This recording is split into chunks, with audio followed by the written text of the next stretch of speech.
The first time I realized my family could erase me without blinking was the night my name disappeared from a document that controlled my entire life. I didn't know it yet. I was standing in my mother's kitchen in Palo Alto, California, holding a glass of lukewarm white wine, listening to my younger brother laugh too loudly at something my uncle had said. It was supposed to be a small dinner. Just family, my mother had told me on the phone. Nothing formal. Don't make a big thing of it. Those words should have warned me. In my family, don't make a big thing of it usually meant something had already been decided without me. My name is Claire Whitman. I was 31 years old at the time. Divorced, no kids. A project manager at a mid-sized tech consulting firm in San Jose. On paper, I was doing fine. In reality, I was hanging on by a thread I didn't yet know my family was about to cut. The shock didn't come as shouting or insults. It came quietly, wrapped in polite conversation and roast chicken, in the way my mother avoided my eyes all evening, and my father kept checking his watch like he had somewhere else to be. My brother Evan sat at the head of the table. He always did now. He was 28, charismatic, effortlessly confident, and recently transitioning into leadership at the family business. That phrase had started appearing a lot in the past year, usually followed by my parents glancing at each other like they shared a private joke. The Whitman Group wasn't a giant corporation, but it was substantial. Commercial property management, started by my grandfather in the 70s, expanded by my father in the 90s. By the time I was in college, it owned 6 office buildings, 2 retail centers, and a chunk of industrial real estate near the port. It paid for my childhood, my education, my sense that no matter what happened, I had a safety net. I grew up believing that. Dinner progressed the way it always did. My Aunt Linda asked about my job, but didn't wait for the answer. My mother complimented Evan on his new watch. My father talked about zoning regulations like they were thrilling gossip. I smiled, nodded, made myself agreeable. I had learned early that being pleasant was the easiest way to stay included. Halfway through dessert, my father cleared his throat. It was a small sound, but the table went quiet. Even Evan stopped scrolling on his phone. "There's something we want to share," my father said, folding his napkin with careful precision. "Nothing dramatic, just an update." My stomach tightened. Updates in my family were never neutral. "We've been doing some estate planning," my mother added quickly.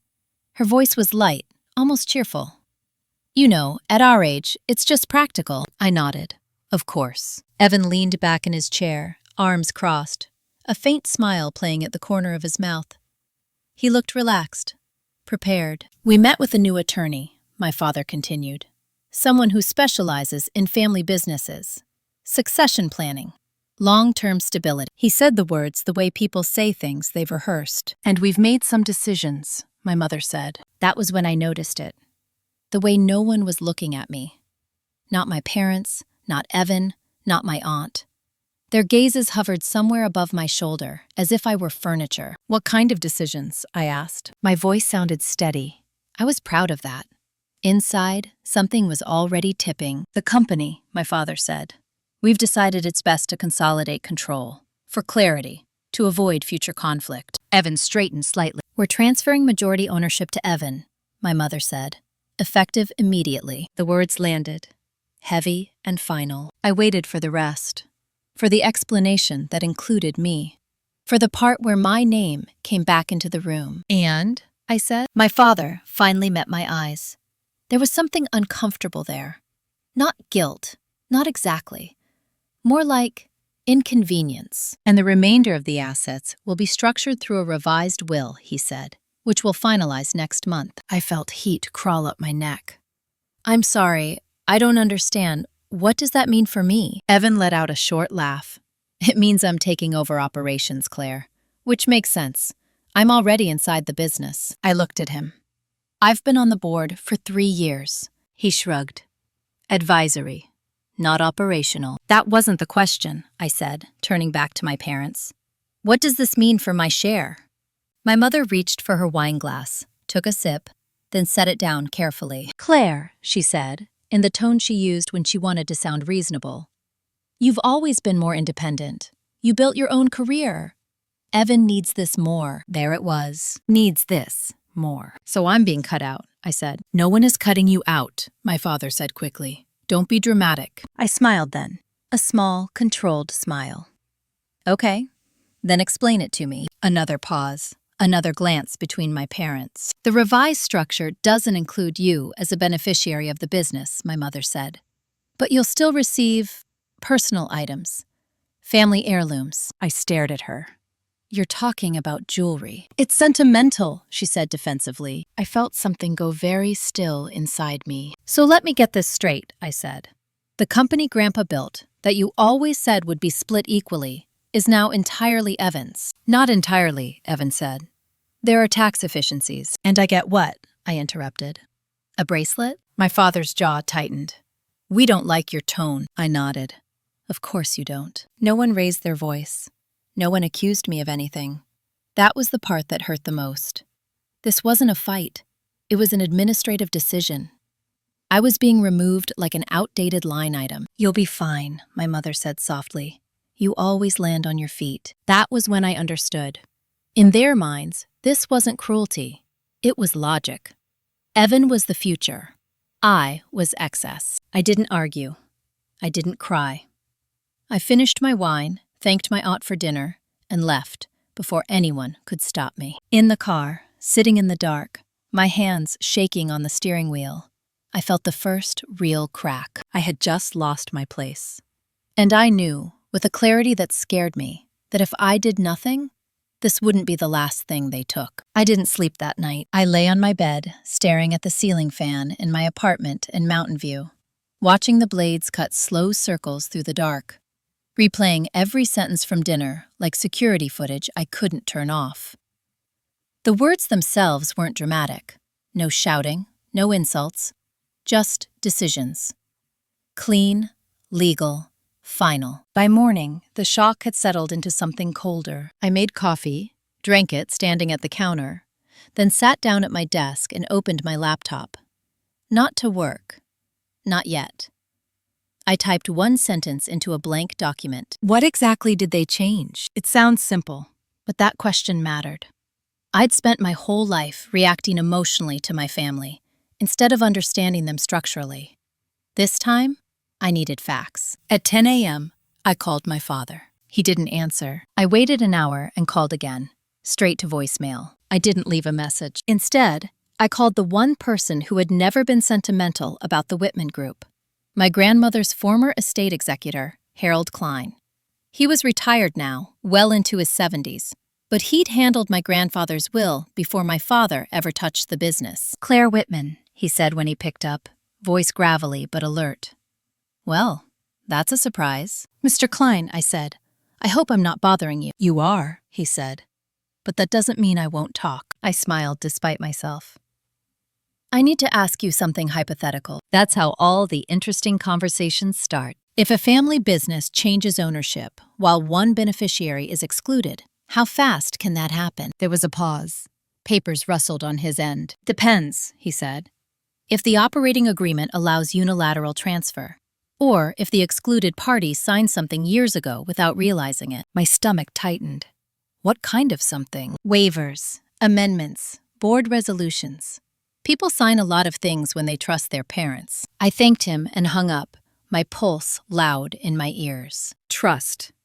I pulled up my email and searched my inbox for Whitman Group. Hundreds of results appeared. Meeting summaries, PDFs, attachments I'd skimmed and approved without much thought because my father had always framed them as routine. I opened one from 4 years earlier, a board consent form. At the bottom, my digital signature. I scrolled. There it was.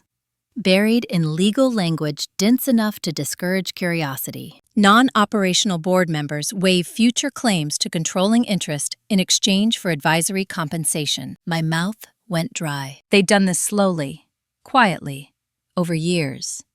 Not with confrontation, but with paperwork and assumptions about my compliance. By noon, I had a migraine and a clarity I'd never had before. This wasn't about Evan being favored. That was emotional. This was about control, and I had helped them hand it over. At 3 p.m., my phone buzzed. A text from my mother. Are you feeling better today? We didn't mean to upset you. I stared at the screen for a long moment before typing back. I'm fine. I just want copies of the updated documents. 3 dots appeared. Disappeared. Appeared again. Your father is handling that, she wrote. No need to get stressed. I set the phone down. That was the moment something shifted. Not anger, not hurt, intent. I closed my laptop, grabbed my purse, and drove to Palo Alto without announcing myself. The house looked the same as it always had. White stucco, manicured hedges, the quiet confidence of money that didn't worry about being noticed. My childhood home. The place I'd once thought was unshakable. My mother opened the door, surprise flashing across her face before she masked it. "Claire," she said, "you should have called." "I did," I replied. "You didn't answer." She stepped aside reluctantly. The house smelled like lemon cleaner and familiarity. Evan's shoes were by the door. He was home. I followed the sound of voices to the study. Evan was sitting at my father's desk. My father stood behind him, one hand resting on the back of the chair like a claim. They both looked up. "This isn't a good time," my father said immediately. "I disagree," I said. "I'm here to understand." Evan smirked. "You understand. You're just not happy about it." I looked at him. Really looked. This wasn't the brother I'd protected growing up. This was someone who had watched the ground being pulled out from under me and stepped forward without hesitation. "I want copies of everything," I said. "The operating agreement, the revised will, the transfer documents." My father crossed his arms. "You don't need those. I'm still a shareholder," I said calmly. "Advisory or not." Evan leaned back. Not for long. The words were casual, almost bored. My mother hovered in the doorway. "Claire, please don't turn this into a confrontation." I smiled faintly. "It's not a confrontation, it's a request." My father's eyes hardened. "We're doing what's best for the family." "For you," I said. Silence. Evan stood. "You always do this," he said. "You make it about feelings. This is business." "That's exactly why I'm asking for documents," I replied. "Business is transparent." My father shook his head. "You're overreacting." I nodded. "That's fine. Then transparency shouldn't be a problem." Another long pause. Finally, my father sighed. "We'll have our attorney send you what's appropriate." "By when?" I asked. "Claire." "By when?" I repeated. "Next week?" He snapped. I turned to leave. At the door, my mother touched my arm. "You don't have to do this," she said softly.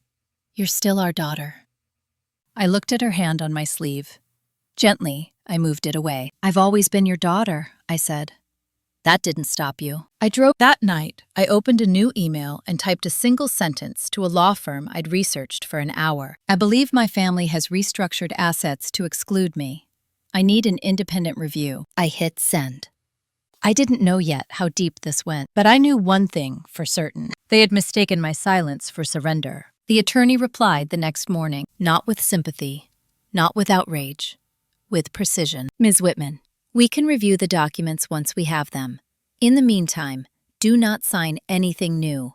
Agree verbally to nothing, and preserve all communications." Her name was Rachel Moore, mid-40s, corporate litigation, Palo Alto office. The kind of lawyer who didn't waste words or soften reality. I printed the email and placed it in a folder I labeled neutral. It was a small thing, but it mattered. I was done letting my family frame everything as emotional. From now on, I would think in terms of leverage. That afternoon, Evan called. I let it go to voicemail. He didn't leave one. Instead, he texted, "You don't need to bring lawyers into this.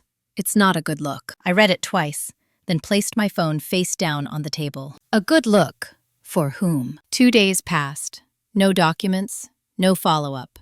Just silence thick enough to feel intentional. On the 3rd day, I received an email from my father's attorney. Not the one we'd used for years. A new firm, new letterhead. Attached, please find the relevant excerpts pertaining to your former advisory role. Former. I forwarded everything to Rachel without reading it. Then, I waited. She called me that evening. "Claire," she said, "I want to be very clear. What they've done is aggressive, but not sloppy." My chest tightened. Meaning they anticipated pushback. There are layers here. Amendments stacked on amendments. Most of them rely on your prior consent. "I didn't consent to being cut out. You consented to mechanisms that allowed it," she said. "That's different." I closed my eyes. But, she continued, there are vulnerabilities. I opened them again. What kind? Timing, disclosure, fiduciary duty. And one thing that stood out immediately. I waited. There's a trust, she said. A legacy trust your grandfather established. It predates the current operating agreement. I sat. They told you that, she said. But this trust appears to exist separately. And from what I can see, it names beneficiaries, not successors. My pulse picked up. Beneficiaries like you, she said. Equally with Evan. Silence. They can't just override that? I asked. Not without a court order or unanimous consent from beneficiaries, she said. Which you did not give. I felt something loosen in my chest. Not relief. Focus. So they tried to root around it, I said slowly. Yes, Rachel said. They moved operating control, revenue streams, management rights. But the underlying assets? The real estate? Some of it may still be tied to that trust. I exhaled. What do we do? I asked. We don't confront, she said. Not yet. First, we confirm. Quietly. Over the next week, I learned how much can happen without anyone raising their voice. Rachel pulled filings, old tax records, deeds that hadn't been touched in decades. She mapped the Whitman group like a chessboard. Meanwhile, my family acted as if everything were normal. My mother texted me a recipe. My father emailed me an article about interest rates. Evan posted a photo on Instagram, captioned, "Big things ahead." I said nothing. The confirmation came on a Thursday afternoon. Rachel's email subject line read, "Trust, valid, and active." She called me minutes later. They underestimated the structure, she said. Your grandfather was careful. The trust owns 35% of the core properties, not symbolic, substantial. And my parents? I asked. They are co-trustees, she said, which means they have duties, including disclosure, which they did not provide. I leaned back in my chair, staring at the ceiling. So they tried to freeze me out without touching the trust, I said. Yes, she said, which creates a problem for them. I thought of my mother's calm voice, my father's folded napkin, Evan's smirk. They didn't think I'd look, I said. No, Rachel agreed. They thought you'd accept. That night, my father called, I answered. Claire, he said, voice strained but controlled. We need to talk. I'm listening, I said. We've been advised that involving outside counsel is unnecessary. I've been advised otherwise, I replied. A pause. You're escalating, he said. No, I said calmly. I'm responding. This affects the whole family, he said. Your mother is very upset. I pictured her, hand on her wineglass, eyes carefully averted. I'm sure, I said. Why are you doing this? He asked. You don't even want to run the business. That's true, I said. I want what was promised. Another pause. Longer this time. The trust, he said finally. Not a question. Yes, I said. He exhaled sharply. That was never meant to be leveraged. It wasn't meant to be hidden either, I said. Silence. We can work something out, he said. Privately. I prefer formal channels, I replied. Claire. I'll have my attorney coordinate with yours, I said. Good night, Dad. I hung up before he could respond. My hands were steady.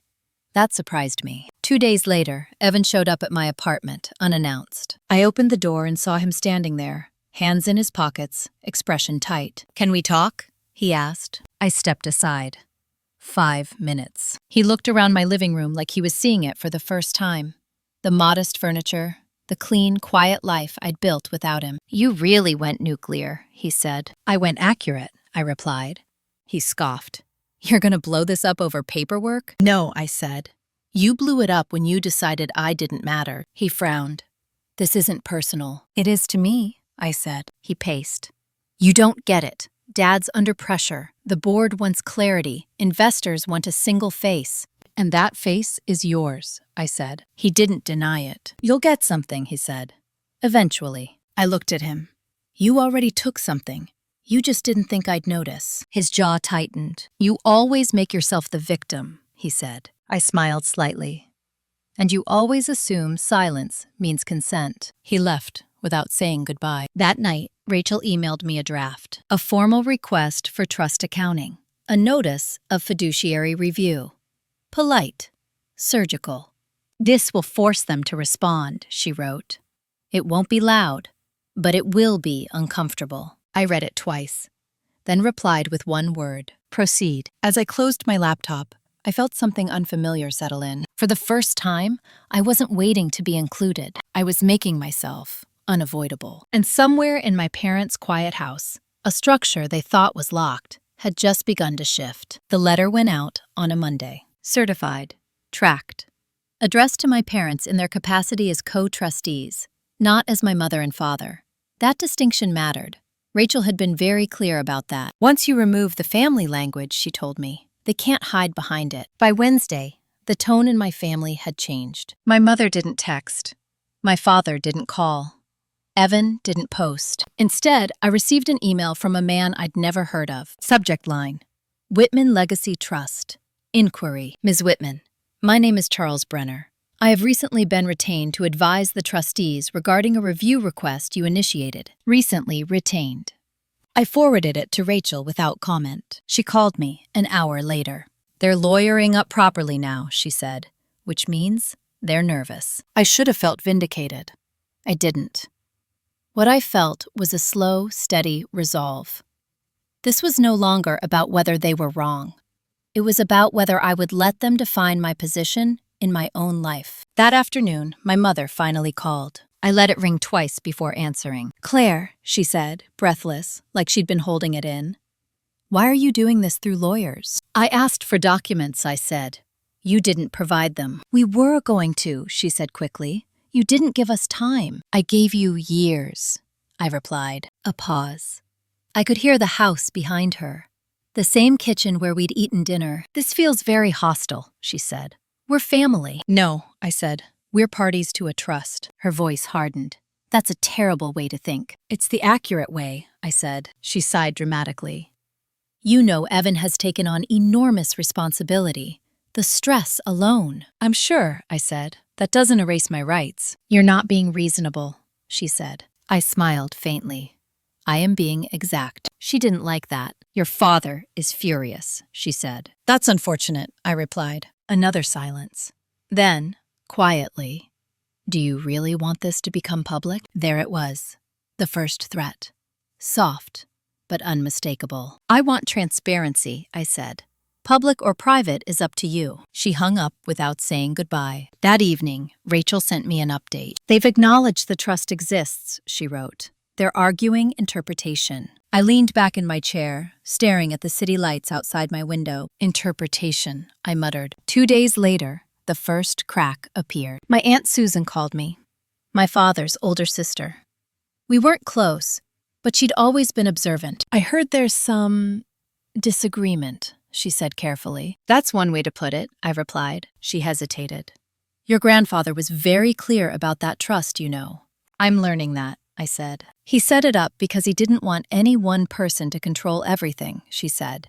"Especially not through pressure." "Pressure. Did you know they were changing things?" I asked. "No," she said quickly, "and I wouldn't have agreed if I had." After we hung up, I realized something important. They hadn't told anyone. Not extended family. Not all board members. Not even some long-standing partners. They'd tried to manage perception by controlling information. Rachel confirmed it the next week. "They've been careful not to trigger scrutiny," she said, "which means they avoided formal votes. That limits their defenses." Meanwhile, the pressure started to leak into my professional life. My supervisor called me into her office one Friday morning. "Everything okay?" she asked. "Yes," I said. "Why?" She hesitated.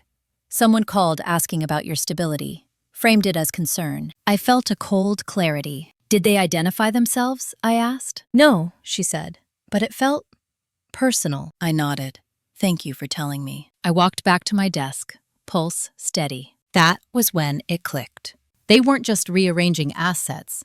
They were trying to undermine me, quietly, indirectly, the same way they always had. I forwarded Rachel an email with one sentence. "They've started contacting my workplace." Her reply came fast. "Document everything."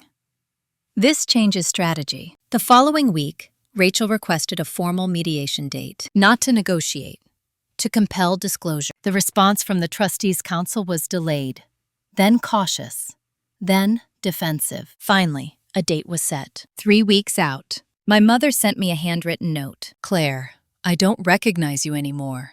This isn't who you are. I read it once, then placed it in the folder with everything else. The night before mediation, I sat alone in my apartment, reviewing timelines and documents. I didn't feel nervous. I felt prepared. They had built their control on my compliance, on my silence, on the assumption that I would choose peace over truth. They were about to learn the cost of that assumption, because the next step wasn't confrontation, it was exposure.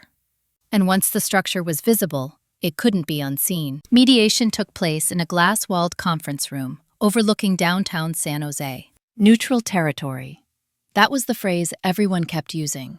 But nothing about this felt neutral. Not the seating arrangement, not the way my parents arrived together while Evan came separately, already on his phone.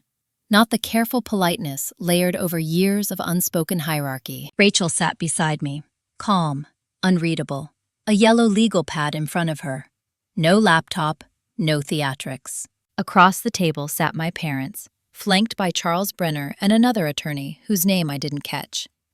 Evan sat slightly behind them, angled just enough to signal involvement without accountability. The mediator, a former judge named Elaine Porter, opened with ground rules. Confidentiality, respect, purpose. This session is about understanding position, she said, not assigning blame. I almost smiled. Understanding was exactly what had been missing. The first hour was procedural. Trust history, amendments, operating agreements. Rachel let their attorneys speak. She took notes. She waited. When it was our turn, she didn't raise her voice. The issue is simple, she said. The trustees restructured control and revenue distribution in a way that materially disadvantages one beneficiary without disclosure or consent. Charles Brenner adjusted his glasses. The trust does not guarantee operational involvement. Rachel nodded. Correct. But it does guarantee equitable benefit. My father shifted in his chair. We acted in the best interest of the business, he said. Rachel looked at him. You acted in the interest of consolidation. The mediator raised a hand. Let's focus on facts. Rachel slid a document across the table. This property, she said, pointing. And this one. And this. All remain under trust ownership. Revenue from them has been rerouted through newly created management entities controlled solely by Evan Whitman. Evan looked up.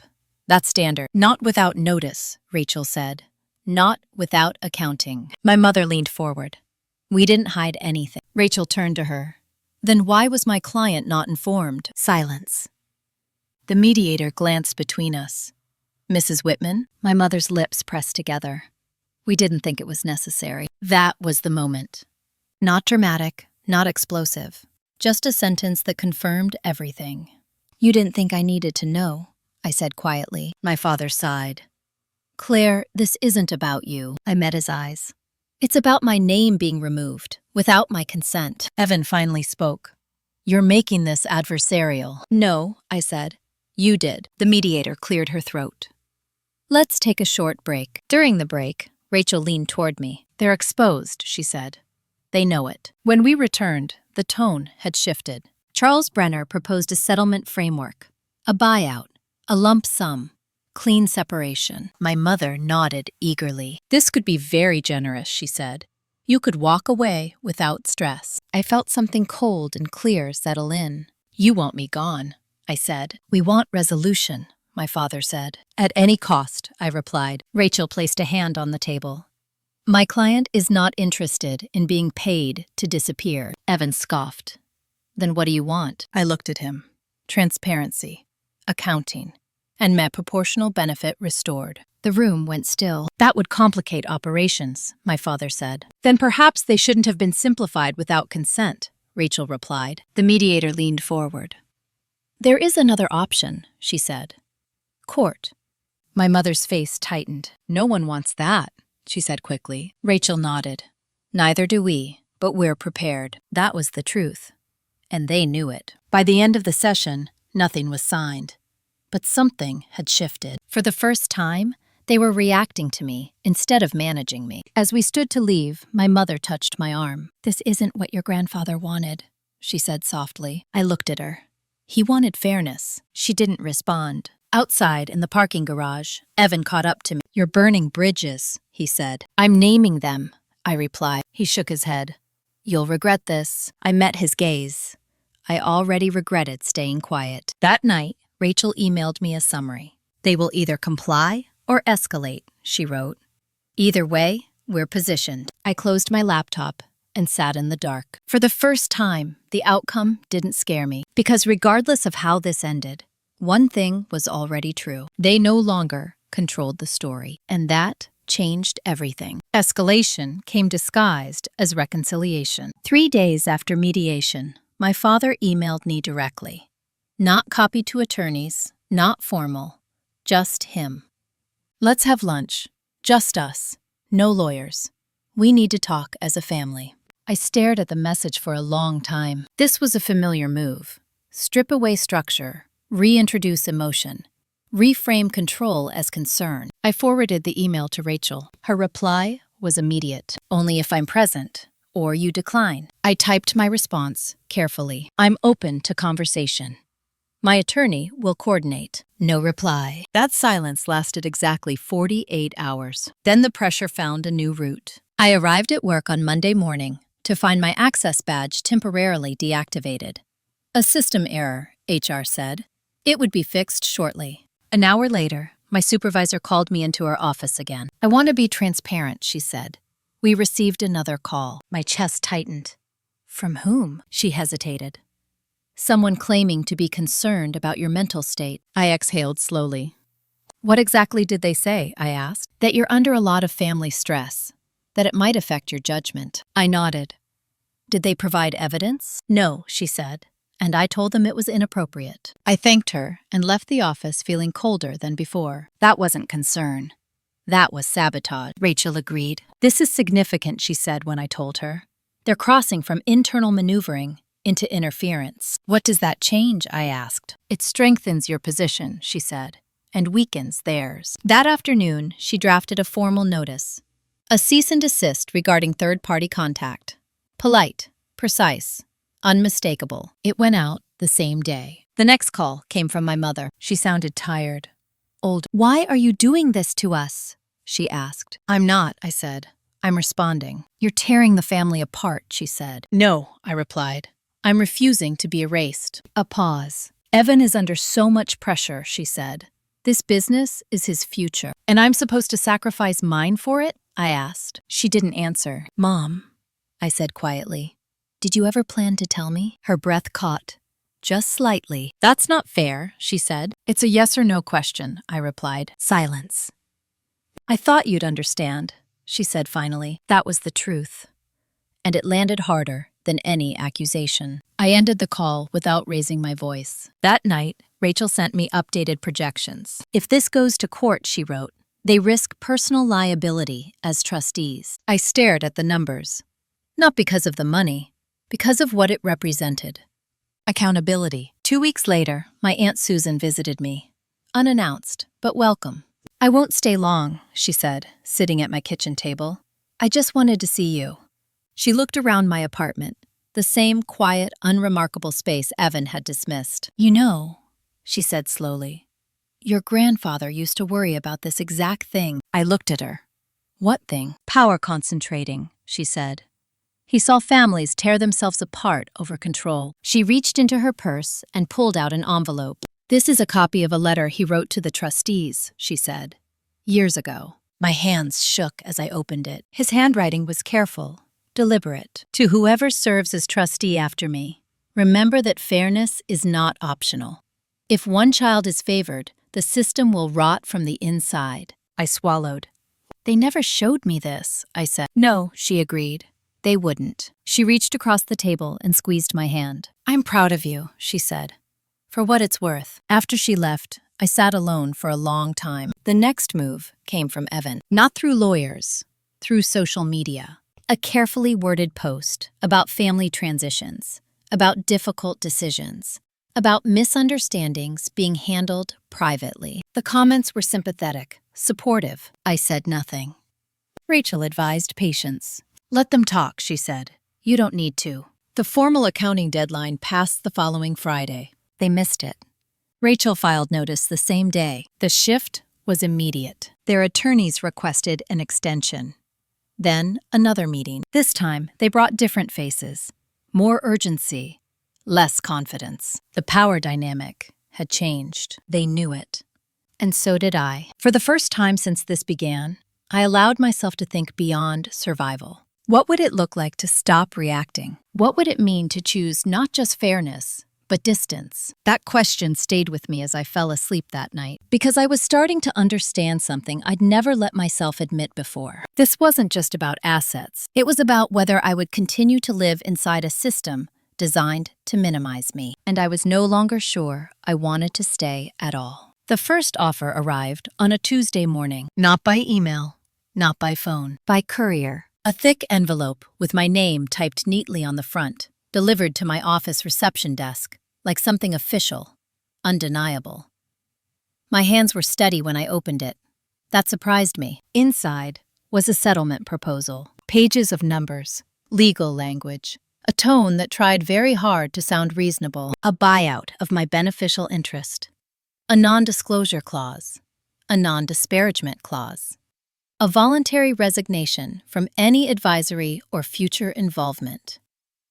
Clean, final, silent. They were trying to close the door quietly before anyone noticed how crooked the hinges were. I didn't read it all the way through.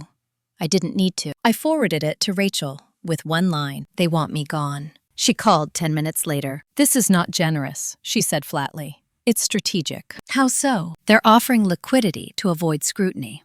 If you accept, they avoid court, avoid discovery, avoid depositions. And if I don't, then they lose control of the timeline." I looked out the window at the parking lot below. People moving through their day, unaware that my entire sense of family had been reduced to line items and exit clauses. "I don't want to sell my silence," I said. Rachel didn't hesitate. "Then we counter." The counter offer wasn't emotional. It wasn't vindictive. It was structural. Full trust accounting. Independent trustee appointment, restoration of proportional distributions, a written acknowledgement of prior non-disclosure, no NDA preventing me from speaking truthfully to regulators or courts. In other words, sunlight. The response took 4 days. When it came, it wasn't from my parents' attorney. It was from my father, a voicemail. "Claire," he said, voice tight, "you're pushing this too far. You're threatening everything your grandfather built." I listened to it once, then deleted it. That evening, Evan called. I almost didn't answer. Almost. "What do you want?" I asked. "You're not thinking clearly," he said. "This is going to get ugly." "It already is," I replied. "You think you're winning," he said, "but you don't see what you're risking." I waited. "The board," he continued, "are partners. If this becomes public, it affects everyone." "Except me," I said. I was already excluded. "That was never the intention," he snapped. I smiled slightly.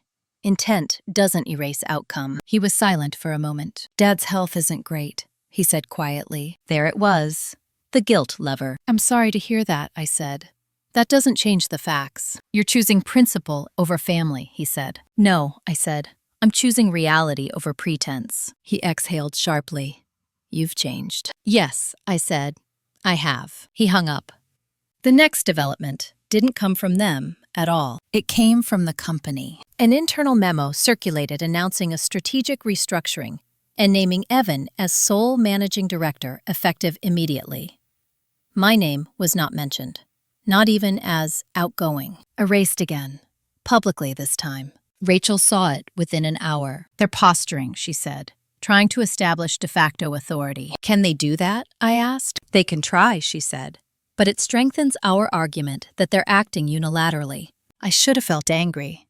Instead, I felt detached. This was who they were when challenged. That night, I did something I hadn't planned. I opened a new document and started writing. Not a statement, not a threat. A timeline. Every meeting, every document I'd signed, every omission, every time I'd been reassured without being informed, every decision made in my absence. It took hours. When I finished, I realized something unsettling. If this had happened to someone else, I would have recognized it immediately as manipulation. I just hadn't wanted to see it when it was my own family. 2 days later, Rachel called with an update. "They're considering replacing themselves as trustees," she said. I frowned.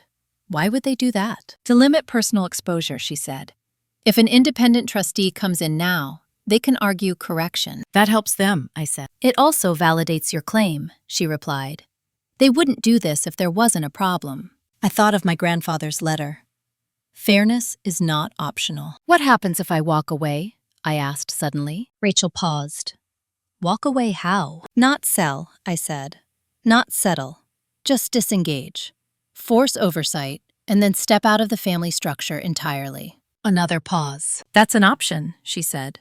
"But you'd need to be very clear about what you're giving up and what you're securing." The idea sat with me long after we hung up. For the first time, I wasn't thinking about winning. I was thinking about freedom. The mediation had been about leverage, the legal process about rights. But this question was different. What did I actually want my life to look like when this was over? That weekend, I drove to the coast alone. No phone calls, no emails. I walked along the water, letting the cold air cut through the fog that had lived in my chest for years. I thought about holidays where I'd been talked over, decisions made for me, praise given conditionally, love rationed. I thought about how easily they'd rewritten my role when it suited them, and I understood something with absolute clarity. Even if I won every legal point, staying tied to them meant staying inside their gravity. The following Monday, I called Rachel. "I'm ready to define the end," I said. "How?" she asked. "I want my rights secured," I said.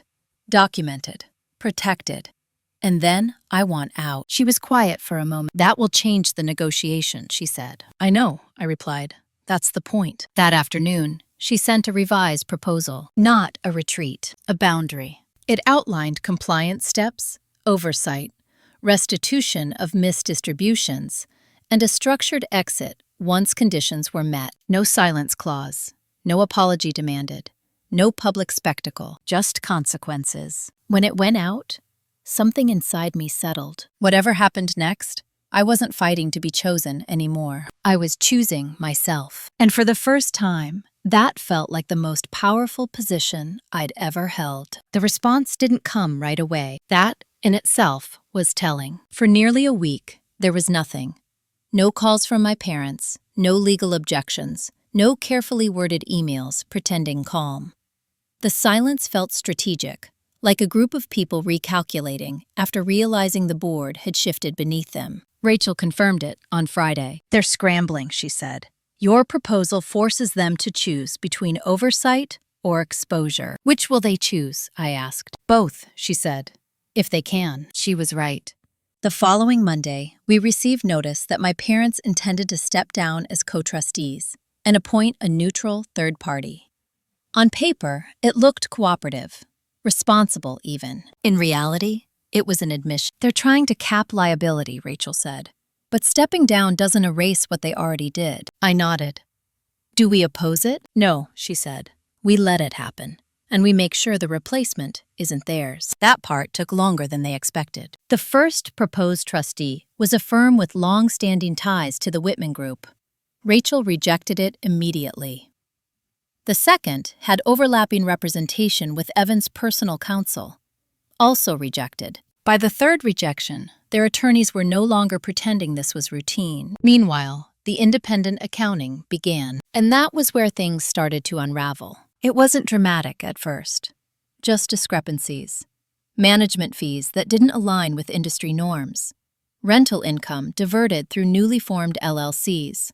Consulting payments that coincidentally matched Evan's compensation increases. Nothing illegal on its own, but together they told a story. They treated the trust like a passive obstacle, Rachel said, something to work around instead of honor. The independent accountant flagged 3 years of irregular distributions. 3 years.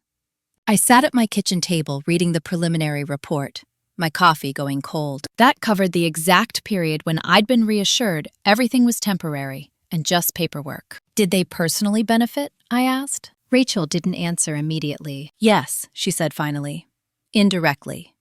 And Evan? Directly. I closed my eyes. It hurt less than I'd expected, not because it wasn't painful, but because it confirmed something I'd already accepted. This wasn't a misunderstanding. It was a choice. The next escalation came from an unexpected direction. A longtime tenant in one of the trust-owned properties reached out to me directly.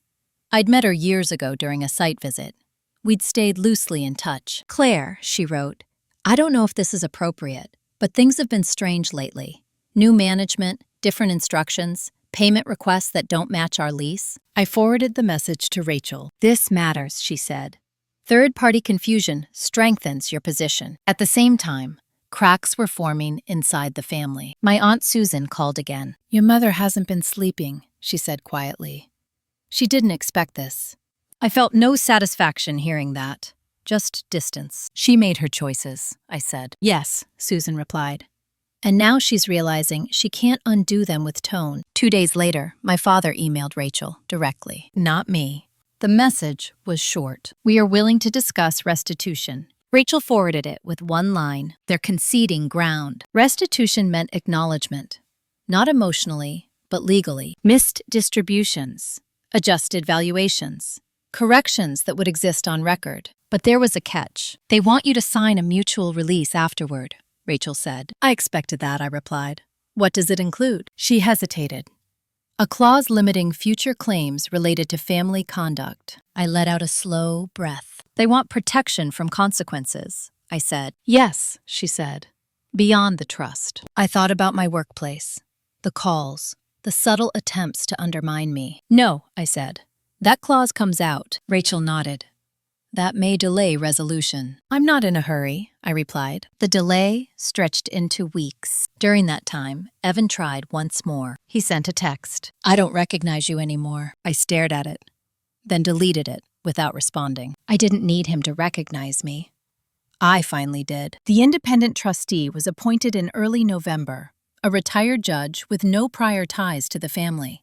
Thorough, methodical, immune to emotional narratives. Her first action was to request full access to records. Her second was to freeze certain internal transfers pending review. That froze Evan's momentum. Within days, the company announced a temporary pause on restructuring initiatives. The memo was cautious, non-committal, but the message was clear. Control was no longer unilateral. Rachel called me that evening. "This is the inflection point," she said. "From here, they either fully comply or risk formal action." "And me?" I asked. "You're no longer reacting," she said.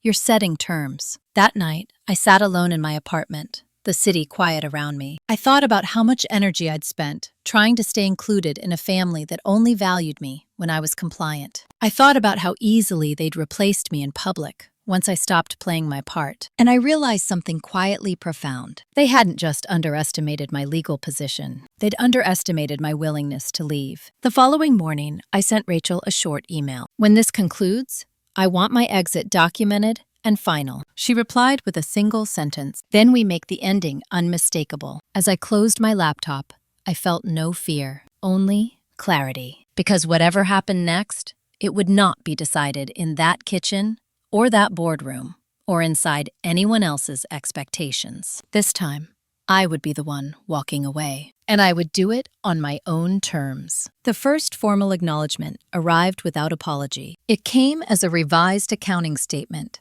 stamped and signed by the independent trustee, outlining corrected distributions owed to me over the past 3 years.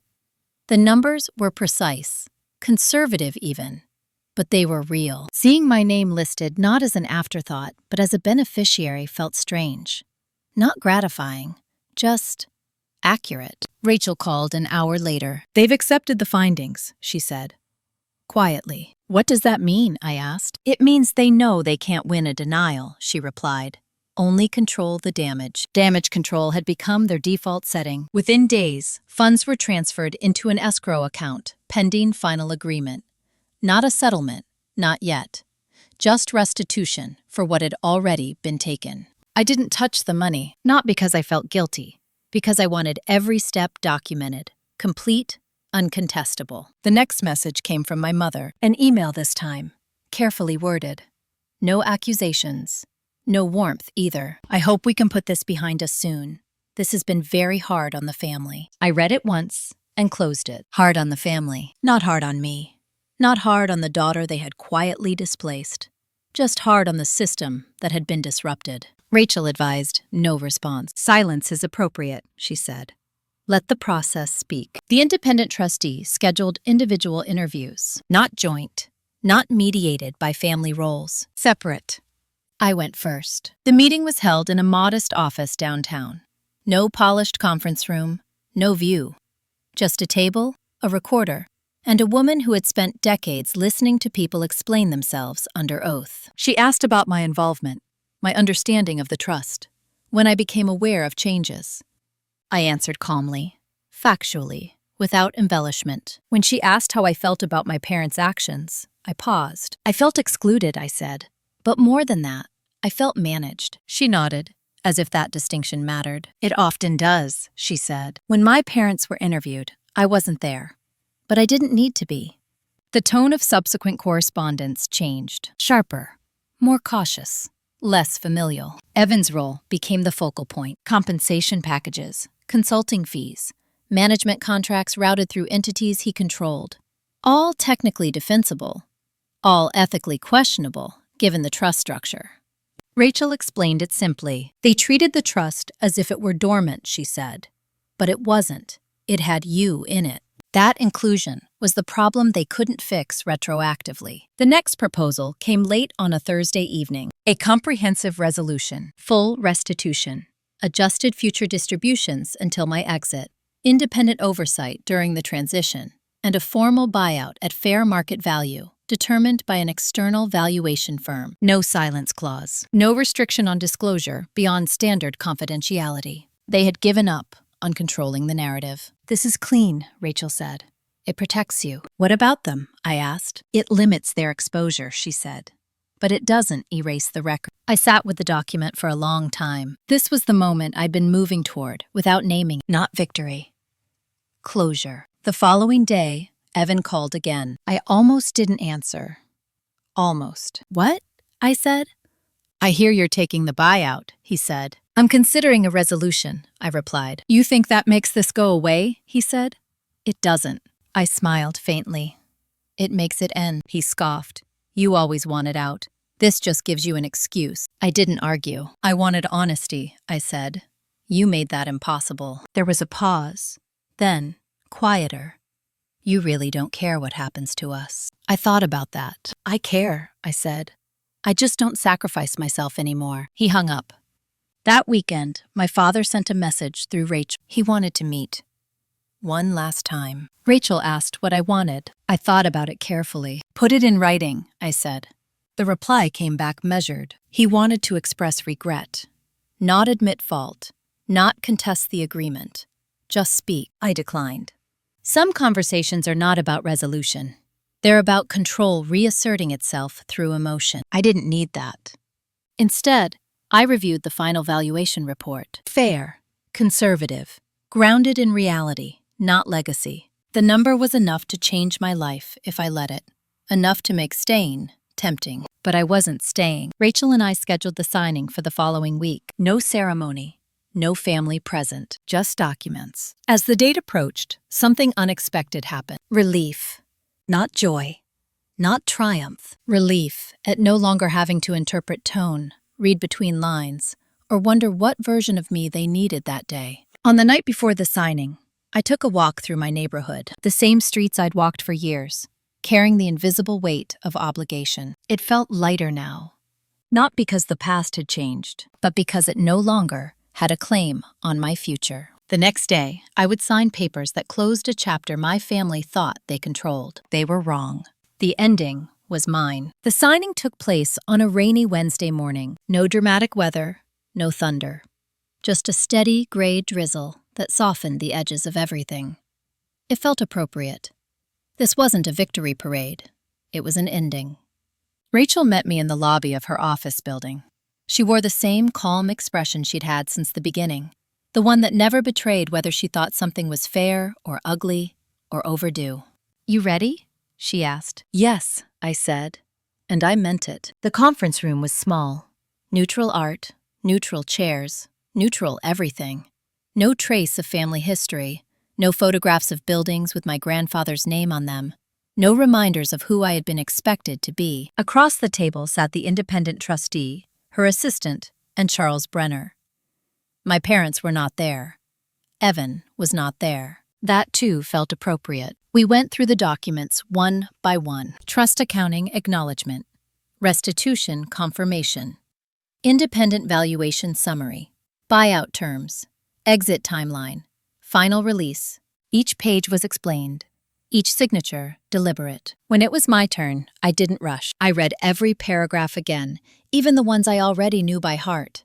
Not because I distrusted Rachel, but because this was the first major decision involving my family that I was making without pressure. I signed. And with that, something that had defined my life since childhood quietly stopped belonging to me. No applause, no reaction, just the soft sound of paper sliding across the table. When it was over, the trustee stood and extended her hand. "You handled this with restraint," she said. "That's rare." "Thank you," I replied. Charles Brenner avoided my eyes. Outside, the rain had eased into mist. Rachel and I stood under the awning for a moment. "You did well," she said. "You didn't overreach." "I didn't want to win," I said. "I wanted out." She nodded. "That's usually the healthier goal." We said goodbye, and I walked to my car alone. My phone buzzed as soon as I sat down. A message from my mother. "I hear it's done." I stared at the screen. "Yes," I typed back. A pause. Then another message. "I hope you're happy." I considered that. "Peaceful," I replied. I turned the phone off after that. The fallout didn't arrive all at once. It came in ripples. First, a brief announcement from the company about finalizing internal matters and moving forward with clarity. My name wasn't mentioned. That was fine. Then whispers through extended family. Some sympathetic, some confused, some quietly judgmental.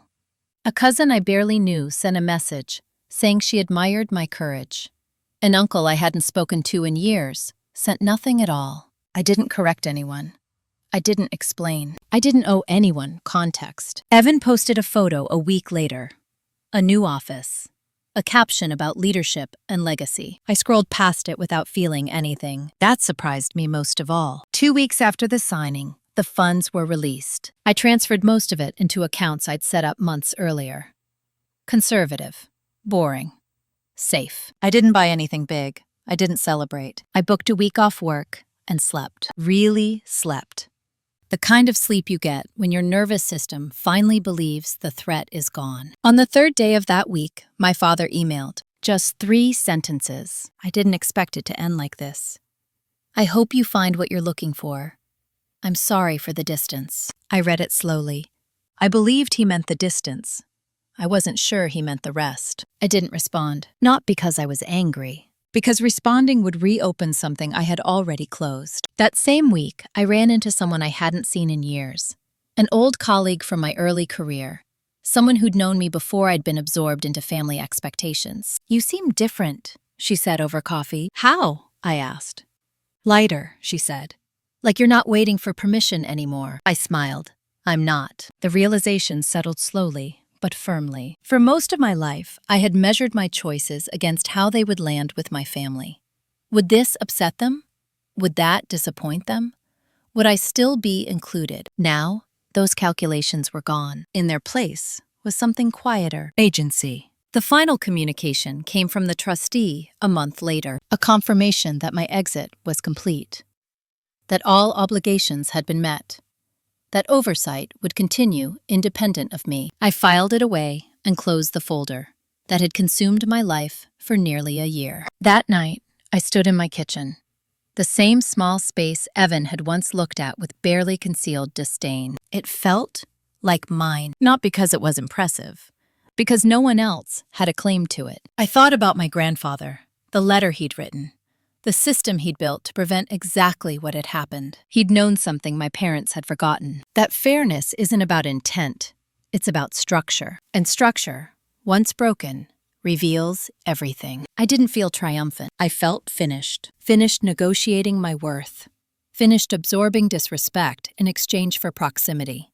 Finished pretending control was love. The next chapter of my life wouldn't be defined by revenge. It would be defined by absence. The absence of manipulation, of obligation disguised as care, of silence demanded in the name of family, and that absence felt like the most honest inheritance I could have claimed. I thought the story would end quietly after the signing. That was my mistake. 3 months passed, long enough for the paperwork to fade into background noise, long enough for my body to stop bracing every time my phone buzzed, long enough for me to believe that distance was permanent. That's when the letter arrived. Not from my parents, not from Evan. From a law firm in Sacramento. I stood in my kitchen holding the envelope, already sensing that familiar tightening in my chest.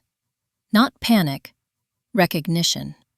This was the feeling I'd learned to trust. The one that told me something wasn't finished, even if it pretended to be. I opened it carefully. Notice of potential claim regarding prior trust administration. I read it twice, then a third time. The letter alleged that my actions during the mediation and buyout process had materially impaired the financial stability of the Whitman Group, and that the firm had been retained to evaluate damages. Damages. I sat down slowly. They were trying to reverse the narrative. Rachel confirmed it within an hour. They're probing, she said. Not strong enough to file yet, but they're fishing for leverage. On what grounds, I asked. On the idea that your insistence on oversight caused losses, she said. It's weak, but it signals intent. Intent to punish. Intent to remind me that leaving doesn't always mean being left alone. What do we do? I asked. We don't react emotionally, she said. We document and prepare. The next development came from an even stranger place. A reporter emailed me. She introduced herself as a freelance business journalist, working on a piece about family-owned companies and succession disputes. She said my name had come up organically. That word again. Organically. I didn't respond. But the email unsettled me more than the legal notice had. Rachel agreed. They're trying to shape public perception, she said. If they can't control you privately, they'll try to define you publicly. That afternoon, my Aunt Susan called. Her voice was tight. Your mother is telling people you were manipulated by your lawyer, she said. That you didn't understand what you were signing. I closed my eyes. She's saying you were unstable, Susan continued. That she tried to protect you. Protect me. The irony landed with a dull thud. I wanted you to hear it from me, Susan said, before it spreads. Thank you, I replied, and I meant it. When we hung up, I sat in silence for a long time. I had underestimated one thing, not their capacity for control, their fear of losing it. That night, I pulled out the folder I'd archived, the one I'd promised myself I wouldn't need again. I reread the documents, the correspondence, the timeline. Everything was clean, documented, signed. Legally, I was safe. But this wasn't about law anymore. This was about narrative. And I understood something then, with unsettling clarity. They couldn't tolerate that I'd left without being labeled. A daughter who walks away quietly breaks the script. A daughter who refuses to perform remorse is dangerous. The following week, the pressure intensified. A former board member reached out, asking for clarification. A family friend hinted that my parents were worried about me. Another journalist request landed in my inbox. This one, more pointed. Rachel advised a single step. We get ahead of it, she said. How? I asked. By anchoring the facts, she replied. Not emotionally, structurally. She proposed something I hadn't considered. A formal statement. Not to the press, not public. To regulators. A factual disclosure summarizing the trust corrections, the oversight, the restitution, and the buyout. No accusations, no character judgments. Just record. If they escalate, she said, the timeline already exists somewhere neutral. I hesitated. That feels like reopening things, I said. It feels like closure insurance, she replied. I thought about my mother's voice, Evan's certainty, my father's silence.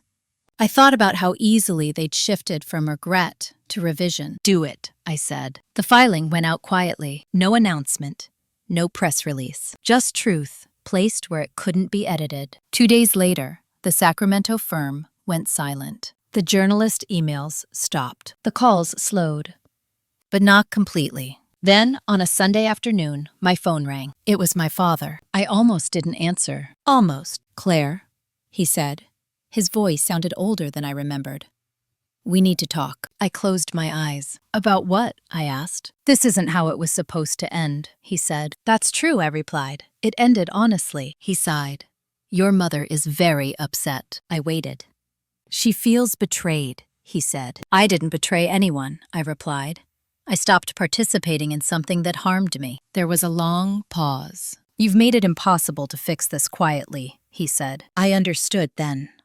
Fix this didn't mean repair. It meant contain. I'm not interested in quiet anymore, I said. I'm interested in done. His voice hardened. You don't realize what you've set in motion. I opened my eyes and looked around my apartment. The plants by the window, the stack of books on the table, the life that was mine alone. I realize exactly what I set in motion, I said. And I accept it. He didn't respond. Neither did I. We ended the call without goodbye. That night, sleep didn't come easily. Not because I was afraid. Because I finally understood the last illusion I'd been carrying. Walking away doesn't always end the conflict. Sometimes it exposes it. And what comes next isn't reconciliation. It's reckoning. The question wasn't whether my family would stop trying to reclaim control. It was whether I would continue letting them define the terms. And as I lay there in the dark, one thing became clear. The final boundary didn't arrive with a confrontation. There was no dramatic phone call, no raised voices, no last meeting in a lawyer's office where everything was finally said out loud. That would have been too familiar. Too much like the old pattern where my family pulled me back in by insisting we just needed to talk one more time. This ending was quieter and permanent. It began on an ordinary Tuesday morning. I was making coffee before work, standing in my kitchen in socks, sunlight cutting across the counter, when my phone buzzed with a notification from Rachel. Final update, the message read. Your parents' counsel has confirmed in writing that they will not pursue further claims. No conditions attached. I read it twice. Not pursue further claims. No conditions. I set the phone down and waited for the rush of relief, the wave of emotion I'd expected at the end of all this. It didn't come. What came instead was something steadier, heavier in a good way. Finality. I replied with 2 words. Thank you. Then I went to work. That alone told me everything I needed to know about how far I'd come. There was a time when this message would have knocked me flat, sent me spiraling into analysis, into wondering what it really meant, whether it was a trick, whether the other shoe would drop. Now it landed, and stayed where it was. At lunch, I took a walk around the block. I passed people on their phones, couples arguing quietly, a mother crouched down tying her child's shoe. Life moving forward, unconcerned with my family's internal war. That used to bother me. The idea that something so painful to me could be invisible to everyone else. Now, it felt like freedom. That afternoon, I did one last practical thing. I changed my phone number. Not out of fear, not out of anger, out of clarity. I kept the old one active for 30 days, with an auto response directing professional contacts to my new number. Family contacts were not included. Then I closed the account. No announcement, no explanation, just a door closing softly. The following week, I received a final piece of mail from my parents' address. No return name, just the house I'd grown up in. Inside was a single photograph. Me, at maybe 8 years old, standing beside my grandfather at one of the properties. He had his hand on my shoulder. I was squinting into the sun, smiling like I believed the world was solid beneath my feet. No note. I looked at the photo for a long time. I understood what it was meant to do. Remind me of belonging, of history, of a version of love that existed before everything went wrong. It almost worked. Then I saw it clearly. That man had built structures to protect fairness because he knew people forget it when power feels secure. He hadn't trusted sentiment to do the job. Neither would I. I placed the photo in a small box with a few other items I'd kept from childhood. Not as an anchor, as a record. I didn't send anything back. I didn't reach out. That was the boundary. In the months that followed, my life expanded in quiet, unremarkable ways. I accepted a promotion at work that required travel, something I'd avoided before because it wasn't practical for family obligations that no longer existed. I moved into a slightly larger apartment, closer to the city, not because I needed to prove anything, but because I wanted sunlight in the mornings and fewer compromises. I started therapy, not to process the legal battle, but to untangle the deeper habit it had revealed, the reflex to explain myself. the instinct to wait for approval before trusting my own decisions. My therapist said something in our second session that stayed with me. You weren't afraid of losing them, she said. You were afraid of being cast as the villain. She was right. For most of my life, I'd accepted unfairness because it kept me recognizable. The reasonable daughter. The flexible one. The one who didn't make trouble. Walking away meant accepting that I might be misunderstood forever and choosing myself anyway. I did hear things, occasionally. A mutual acquaintance mentioning that my mother still didn't understand why things went so far. A distant cousin saying Evan was under a lot of pressure, that leadership wasn't what he expected. I nodded, changed the subject. I didn't correct the narrative. The people who mattered had already seen the truth, and the rest weren't entitled to it. On the anniversary of the mediation, exactly 1 year later, I took the day off work and drove north without a plan. I ended up at the coast again, walking the same stretch of beach I'd walked when I first realized I didn't want to stay tethered to my family's gravity. This time, the air felt different. I thought about how revenge stories usually end, with a dramatic reversal, public humiliation, a clear winner and loser. This wasn't that. No one clapped. No one apologized properly. No one suddenly understood me. And yet, I had won something far more valuable. I had my autonomy. I had chosen structure over sentiment, boundaries over access, reality over the version of family I'd been taught to accept. I understood now that love without respect isn't love. It's control wearing a familiar face. And walking away isn't failure, it's discernment. If you're listening to this and something in it feels uncomfortably familiar, if you've been excluded, managed, minimized by people who insist they love you, hear this clearly. You don't need to scream to be heard. You don't need to destroy anyone to reclaim yourself. Sometimes the most powerful move is refusing to participate anymore. Signing the paper, calling the lawyer, cutting contact. Choosing distance, not out of spite, but out of self-respect. That's not cold. That's clean. If this story resonated with you, if you've ever been pushed aside by family, excluded from what should have been yours, or forced to choose between belonging and dignity, take a moment to like and subscribe. These stories exist because too many people are taught to stay quiet when they're being erased. And if you're comfortable, leave a comment. Have you ever had to choose yourself over family expectations? You're not. Sometimes the bravest inheritance isn't money or property or a last name. It's the moment you finally say, without apology, this